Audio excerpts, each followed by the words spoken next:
छोटा बोल देता हूँ। डायरेक्ट एफएमसी को लेकर लाइव में काउंटिंग तक हुआ है, ऐसे बताओ। मैं छोटा में बोल देता हूँ। नमस्कार, मैं कुमार आशीर्वाद, कलेक्टर सोलापुर।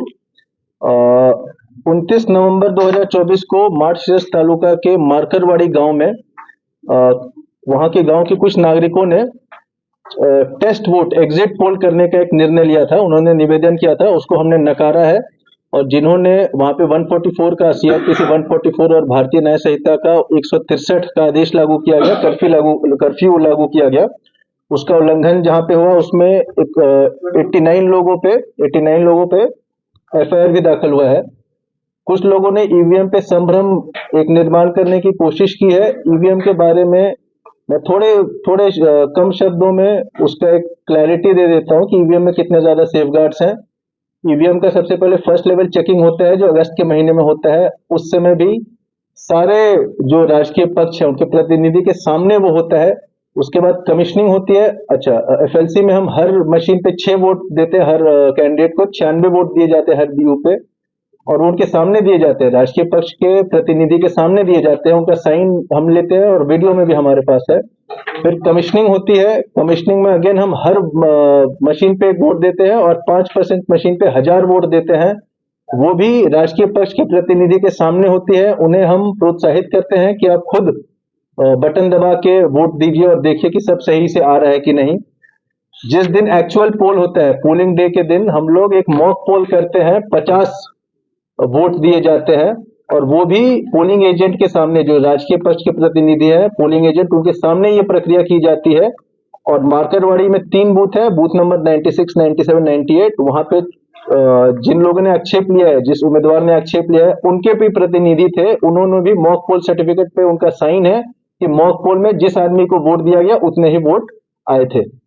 ईवीएम में जो टेक्निकल एस्पेक्ट अगर आप देखेंगे तो इसमें कोई इंटरनेट कनेक्टिविटी नहीं है, ब्लूटूथ कनेक्टिविटी नहीं है, इसमें एक्सटर्नल पोर्ट नहीं है, इसमें वायरलेस कनेक्टिविटी नहीं है, तो हैकिंग का कोई प्रश्न उठता ही नहीं है। इलेक्ट्रोमैग्नेटिक शील्डिंग इसमें रहती है, इसलिए इलेक्ट्रोमैग्नेटिक पल्स से इसमें इंटरफेरेंस नहीं किया जा सकता है। इसका जो माइक्रो कंट्रोलर चिप है वो एक टाइम प्रोग्रामेबल है, एक ही टाइम आप उसमें प्रोग्राम लिख सकते हैं और उसके बाद उसमें आप प्रोग्राम चेंज नहीं कर सकते हैं।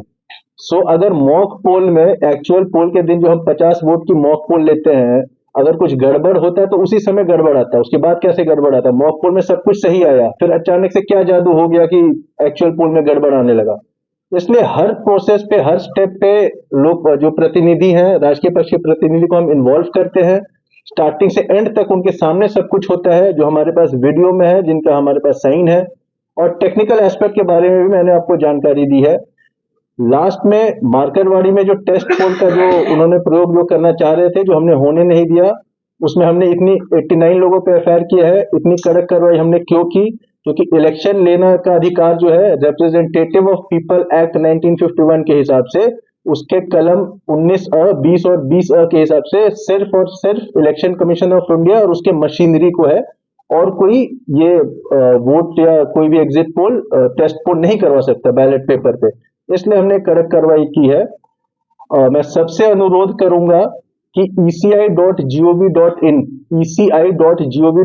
पे आप अगर फ्रीक्वेंटली आस्क्ड क्वेश्चन के सेक्शन में जाएंगे तो हर एक उत्तर, ईवीएम के बारे में जो भी आपके मन में प्रश्न होंगे, वो हर एक प्रश्न का उत्तर बहुत ही सफाई से, बहुत ही सरल भाषा में वहां दिया हुआ है। तो मेरी सबसे विनंती होगी कि पहले आप वो चीजों को पढ़े, उस वेबसाइट को विजिट करें और उसके बाद ईवीएम के बारे में अपना मत बनाएं। किसी भी गलत अफवाह का शिकार ना हो। जो भी इलेक्शन का प्रोसेस हुआ है बहुत ही क्लीनली हुआ है, किसी ने कभी कोई आक्षेप नहीं लिया है और बहुत क्लीनली हुआ है। मार्करवाड़ी का एक बहुत जो काफी लोग हैं वो उस अग्री करते हैं कि कोई गड़बड़ नहीं हुआ है, जिसको हमने वोट दी उसी का आया है। तो इस प्रकार का कोई भी अगर संभ्रम करने का कोशिश करते हैं तो उस पर हम कार्रवाई भी करेंगे। बट लोगों से फिर से पुनः मैं एक बार विनंती करता हूं कि eci.gov.in के फ्रीक्वेंटली आस्क्ड क्वेश्चंस के सेक्शन में जाके ईवीएम के बारे में जाने, आपको सारी चीजें क्लियर हो जाएंगी। बहुत बहुत धन्यवाद।